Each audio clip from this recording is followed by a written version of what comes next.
Prior दर्शक बंधु आज गोटे नुआ भिडियो को आपण मानक बहुत बहुत स्वागत एवं मकर संक्रांति उपलक्षे आपण को हार्दिक शुभेच्छा और शुभकामना। दर्शक बंधु आज भिडियो रे कन्या राशि व्यक्ति विशेष जाउची काहेकि ना प्रत्येक तिथि अनुसार ग्रह मानकर चलन निश्चित घटी थाए तो सही चलन अनुसार 12 गोटी राशि मध्यरु किछि ना किछि प्रभाव देखिबा पई मिली थाए जहाँकि ए वर्ष जेहेतु सूर्यंकर वर्ष बोली माना जाउछि एवं मकर संक्रांति दिन सूर्यंकर राशि परिवर्तन हेबो तेणु आपणक जीवन रे किछि भी जदि समस्या लागि रहिथिले आपणक पाठ पढ़ा को नै कि आपणक कोनोसी असुविधा रे सम्मुखीन होउथिले आपणक जीवन रे खुशी चली जाइथिला किंबा आपणक पारिवारिक असुविधा देई आपण गति करूथिले किंबा आपणकर धन आसुनथिला किछि भी समस्या रे सम्मुखीन हेउथिले आपणकर व्यापार वाणिज्य भल चलु नथिला कि आपणकर स्वास्थ्य खराब होउथिला कि आपणक प्रेम जीवन रे कोन घटुथिला लव रिलेशन किछि घटुला किछि भी तो से सब विषय रे आज भिडियो रे आमे आलोचना करिबा जहा कि आपणक जीवन रे गोटे बड़ संजोग घटिया पई जाउची काहेकि ना ग्रह मानकर चलन आम उपरे बड़ प्रभाव पकाइबा पई जाउची तेणु आपणक उपरे मते प्रभाव देखिबा को मिलिबो तेणु कौन सब आपणक जीवन रे घटिबा पई जाउची आसंतु जानि नबा एही वीडियो माध्यम रे देखंतु आपणकर आमी कहिबु स्वास्थ्य संपर्क रे आपणक प्रेम जीवन केमती चलिबो आपणक लव लाइफ केमी चलिबो आपणक स्वास्थ्य विषय रे कैरियर विषय रे भाग्य विषय रे आपणक व्यापार वाणिज्य किपरि चलिबो से विषय रे आमे विस्तृत भाव रे आलोचना करिबा एवं आपणकर सूर्यदेव केउ प्रतिफल दौरान कौन प्रदान कर सब विषय जानिबा शेष अशुभत्व प्रदान करुथिबा शुभत्व प्रदान करिया पई आमे प्रतिकार जानिबा तेबे भिडियो को आमे आरंभ करिबा पूर्व जदि आपण माने ए पर्यंत मो चैनल को सब्सक्राइब करनांती ताहले मो चैनल को सब्सक्राइब करी वीडियो को गोटे लाइक करी भक्ति और श्रद्धार सहित कमेंट बॉक्स रे जय सूर्यनारायण अवश्य लिखि दियंतु। चलंत वीडियो को आरंभ करिबा कन्या राशि देखंतु आपनकर बुध चतुर्थ रे अछंती शुक्र मंगल सूर्य शनि अछंती आपनकर द्वितीय रे राहु अछंती षष्ठ गृह रे गुरु अछंती दशम गृह रे केतु अछंती द्वादश गृह स्वास्थ्य संपर्क रे हमें जदी कहिबा देखंतु आपनकर स्वास्थ्य रो घर होची प्रथम घर आपनकर प्रथम घर रे स्वामी होचंदी बुध आपनकर केंद्र रे अछंती त्रिकोण वासी जीवे 17 जून को शुक्र मध्य आपनकर केंद्र त्रिकोण रे ट्रांजिट करछंती ए मास आपनकर रिकवरी रो मास माने आपनकर जदी किछि प्रॉब्लम थिला स्वास्थ्य को नै कि जदी आपण विशेष किछि प्रॉब्लम थिला आपनकर रिकवरी हे जिवो जदी आपण ट्रैवलिंग करछंती ताहले आपण जंक फूड ऊपर डाइट करंतु जदि आपण किछि विशेष समस्या दे गति करथिले आपण 17 जून को जून परे आपण सेटा को ट्रांजिट हो 17 जून पूर्व नुह जदि 17 जून परे आपण किछि जून पूर्व जदि ट्रैवल अछि आपण के जंक फूड ऊपर डाइट करंतु नॉर्मली तो एमती ठंडा काश ज्वर एमती लागि रहइबो किंतु विशेष किछि समस्या नाही पूरा भलो अछि ओवरऑल भलो अछि शिक्षा को नै कि हमें जदि कहबा शिक्षा रे घर होची पंचम गृह शनि अछंती सप्तम घरे पंचम गृह को शुक्र मंगल बुध सूर्य आसी जिबे तो आपनकर बहुत भलो देखा जाउछि आपनकर 12 जून परठू 12 जून पूर्व भलो नै जदि 12 जून पर आपनकर एग्जाम अछि कि आपनकर शिक्षा को नै कि बड़ डिसीजन नबा को चाहउचंती एडमिशन करबा को चाहउचंती फॉर्म फिलअप करबा को चाहउचंती कि शिक्षा को नै कि आपण किछि ऊपर को नै नुआ माने किछि शिक्षा को चाहउचंती पढ़िया को चाहउचंती बाहर को जाय कि आपण कोन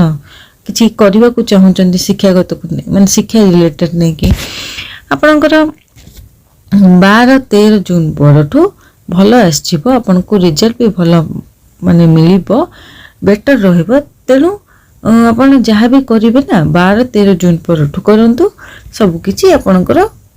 भलो हबो फॉर्म फिलअप हो जहाँ भी किछि हो शिक्षा नै जहाँ किछि ला आपणकर भलो हबो किंतु 12 जून पूर्व भल देखा जाउ नाही तो जहाँ भी करचनी 12-13 जून परठू करंतु लव रिलेशन विषय में जदि कहबा आपनकर लव रिलेशन घर होची पंचम ग्रह शनि केंद्र रे फर्स्ट घरे माने बुध चतुर्थ रे अछंती आपनकर लव लाइफ रे स्ट्रांग हेबो जदि आपनकर लव लाइफ रे किछि प्रॉब्लम चलथला सेटा भी माने आपन स्ट्रांग हेबो कहीं जेहेतु प्रथम घर आप कनसेप्ट माने पंचम घर को बढ़ुची एवं पंचम घर कनेक्टिंग फास्ट घर को बढ़ुची खाली सामान्य 15 जून पर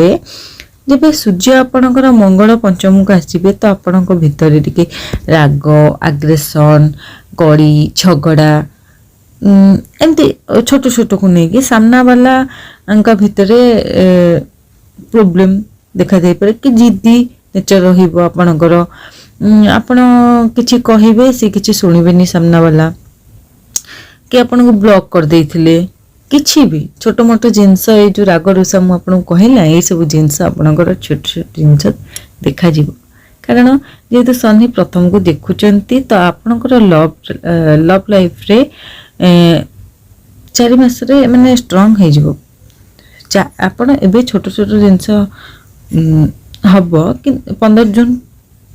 पूर्व कथा कहूँ पर किंतु आपन से 4 मास आपनकर स्ट्रांग देखा जीवो भलो होई जीवो भलो भी अछि आपनकर ओवरऑल भलो अछि विशेष किछि समस्या नहीं आपन जदि माने कोन ए जो छोट छोट जिंस ऊपर आपन जदि टिके फोकस करिवे ना देखिबे आपनकर लव लाइफ आपनकर भलो चलिबो जदि भी काहर लव हेई नथला का से तो सेटा भी हबो आपनकर लव रिलेशन हेई पारे मैरिड लाइफ जदि आम वैवाहिक जीवन कथा कहबा आपण वैवाहिक जीवन घर हूँ सप्तम गृह गुरु दशम अच्छी गुरु द्वितीय को देखुंत द्वितीय गृह को एवं शनि सप्तम गृह अच्छा आपण नोटिस करेंगे कि आपण लाइफ पार्टनर भितर 6-7 मास एवं मसरे भी आपंकर कौन जिद्दी स्वभाव मूड स्वभाव राग टेंशन ये सब छोट छोट स्वभाव आपणकर रही कि आपण को कली करिया झगड़ा करिया छोट छोट सामान्य सब रही आपन देखिए कारण शनि अच्छी आपणकर आपन मोरल लाइफ रे तेणु टिके आपन को एडजस्ट करिया को पड़िबो तो शनि टिके अप डाउन करथांती तो आपणकर जोटी बृहस्पति केंद्र रे अछंती तो सेटा आपणकर जहाँ भी छोट छोट जिनस थिला आपणकर सेटा मैनेज हो जो जेहेतु शनि अच्छी सेटा अप डाउन हबो माने जीव आसो कि जेहेतु बृहस्पति अच्छा सी आपन को सेटा मैनेज कर ओवरऑल भल अच्छी किसी असुविधा हेब ना भाग्य विषय जब आम कह देखा गले भाग्यर स्वामी आप चतुर्थ घरे अच्छा ये मास भल अच्छी कहीं नवम गृह कंटाक्ट लाभ सांगे बनुंट शुक्रंर प्लानेट भल अच्छी लाभ स्थान बनुची जेहेतु बुधर माने कम्युनिटी आपणकर एकादश गृह बनुची तो आपणकर जहाँ जदि आपण करने को चाहूँगी करंतु भाग्य आपन को सपोर्ट दब आपन को भल फल दब जदि आपणकर कौन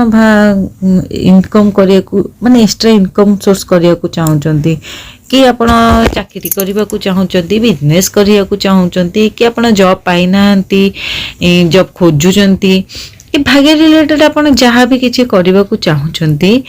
कि जमी किणिया को घर किणवा को कि आपणकर पैतृक संपत्ति जदि कौन गंडोल थिला आपणकर कौन शुभ काम हो मांगलिक काम हो से सब आपणकर भल देखा जाउची जेहेतु लाभ स्थान अच्छी भाग्य आपणकर भाग्य आपन पूरा सपोर्ट दब तेणु आप जहाँ भी किसी करेंगे बेटर हो भल हम क्यारियर कथा जदि कहबा आपनकर क्यारियर गृह हूँ दशम गृह बृहस्पति अच्छी एवं दशम गृह बुध चतुर्थ 17 जून को पंचम को आसीजे तो 17 जानुआरी पूर्व आपणकर क्यारियर माने जहाँ भी कुछ कर काम इम्प्रेस करवा ग्रोथ हवा कहीं माने आपणकर काम को लेकिन प्रशंसा मिलवा अचीवमेंट मिलवा ए सब गुरु दशम जेहेतु अच्छी माने बसचंदी आपण को आपणकर मैनेजमेंट भल रहिबो आपणकर हठात बसि थे आपण गोटे निहाती आपण माइंड को गोटे कोन आपण माइंड को गोटे पळे आसीबो आपण କ'ଣ ମାନେ ଆପଣ ବସିଥିବେ ମାଇଣ୍ଡକୁ ଆପଣଙ୍କ ନୂଆ ନୂଆ କାମ କି ନୂଆ ନୂଆ ବିଜନେସ୍ କରିବା ଏସବୁ ଆପଣଙ୍କର ହଠାତ୍ ମନେ ପଡ଼ିଯିବ। ତ ଆପଣ ସେଟା କରିବେ, ସେଇଟା ମ୍ୟାନେଜ୍ ବି ଭଲ କରିବେ। ତ 17 ଜାନୁଆରୀ ପରେ ବୁଧ ପଞ୍ଚମକୁ ଆସିଯିବେ। କ୍ୟାରିୟରରେ ଆପଣଙ୍କର ପ୍ରମୋସନ୍ ହେବ, ଆଚିଭମେଣ୍ଟ ମିଳିବ, ସବୁ କରେଇବେ। ଜବ୍ ପାଇନଥିଲେ ଜବ୍ କରେଇବେ। ଜବ୍ରେ ଖାଲି ଆପଣ କ'ଣ ଆଗକୁ ବି ଯିବେ, ମାନେ ଆପଣ ଉପର ଲେବୁଲକୁ ଯିବେ। ଜବ୍ ଯଦି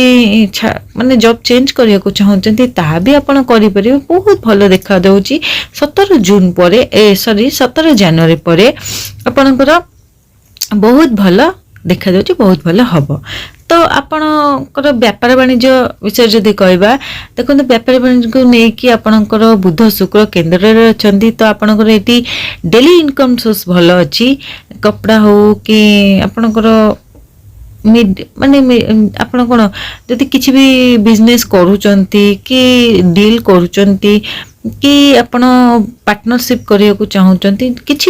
ବି ବେପାର ବାଣିଜ୍ୟକୁ ନେଇକି ଏ ମାସ ଆପଣଙ୍କର ବହୁତ ଭଲ ଦେଖାଯାଉଛି, ଆପଣ କରିପାରିବେ। ତ ଉପାୟ ଆସନ୍ତୁ ଜାଣିବା, ଶେଷର ପ୍ରତିକାର ଜାଣିବା। ଆପଣ ପ୍ରତିକାର ହେଲା ବୁଧ ବୀଜ ମନ୍ତ୍ର 108 ପାଠ କରନ୍ତୁ, ହନୁମାନ ଚାଳିଶା ପାଠ କରନ୍ତୁ, ଓମ୍ ନମଃ ଶିବାୟ, ସୂର୍ଯ୍ୟଙ୍କୁ ଜଳ ଅର୍ପଣ ତ ନିଶ୍ଚିତ କରନ୍ତୁ। ଆଉ ପଶୁ ପକ୍ଷୀମାନଙ୍କୁ ଖାଇବାକୁ ସବୁଦିନ ଦିଅନ୍ତୁ, ବହୁତ ଭଲ। ଯଦି ଅଶୁଭତ୍ୱ ଥିବ ଶୁଭତ୍ୱ ନିଶ୍ଚୟ ଆପଣଙ୍କର ପ୍ରାପ୍ତ ହେବ।